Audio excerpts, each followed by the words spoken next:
Hi everybody, this is Ms. Medrano. We're going to be looking at the claims evidence reasoning, the CER of our Ohm's Law Lab.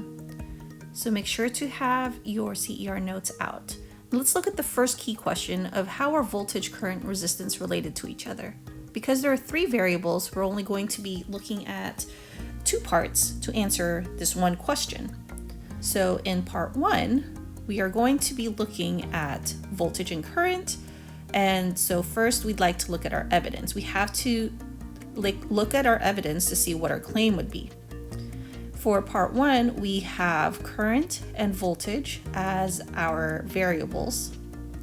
And so voltage is on the x-axis, current is on the y-axis, and we have to ask ourselves, what kind of relationship does our graph make?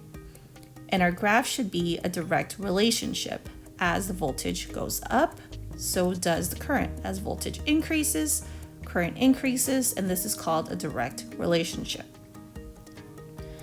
So our K, which is a constant, we have to write down what that constant is as seen from the Desmos graph along with the units. Now with K, we know that it was 1 over however much resistance that we had.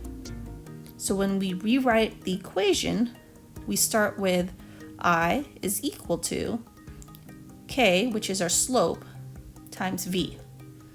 And our slope is really 1 over the resistance times voltage, which leads us to our final equation of I is equal to V over R. In part two, we're going to be looking at current and resistance. And so once again, we look at the graph. And so we have on the y-axis resistance, because that is what we changed, and current reacted to that resistance. And our graph should make this kind of a slope. It curves in a little bit. And so write down in your evidence that this is called an inverse relationship. As resistance increased, current decreased. And the value K represents what? Don't forget the units. Now, if you remember what you kept the same, you kept voltage constant, so that in our graph, K is equal to, or should be close to, whatever your voltage was kept the same. So V is equal to whatever it was that Desmos says it is, and then the units of voltage. I is equal to V times, sorry about that. I is going to be our y-axis, so we start off with I. And our parent equation was y is equal to k over x. So let's just go ahead and write y is equal to k over x as our parent function for the kind of graph that this made. So we're going to replace y with current, and x with resistance, and k, which we already know represents voltage. So our final equation should be the same as I is equal to V over R. In our claim, we're going to say that voltage and current are directly related. Make sure to write this out in a complete sentence.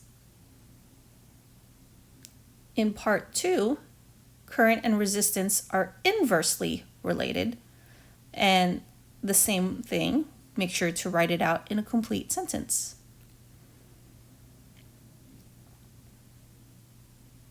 Now for the reasoning portion, we are just going to explain how our graph explains our claim. So explain your equation. Take it from the graph to the equation. What does this mean for the charges that are in your circuit?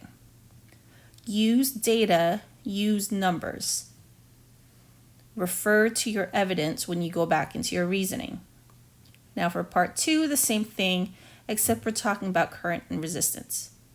Go from your graph to your equation and use data and numbers once again.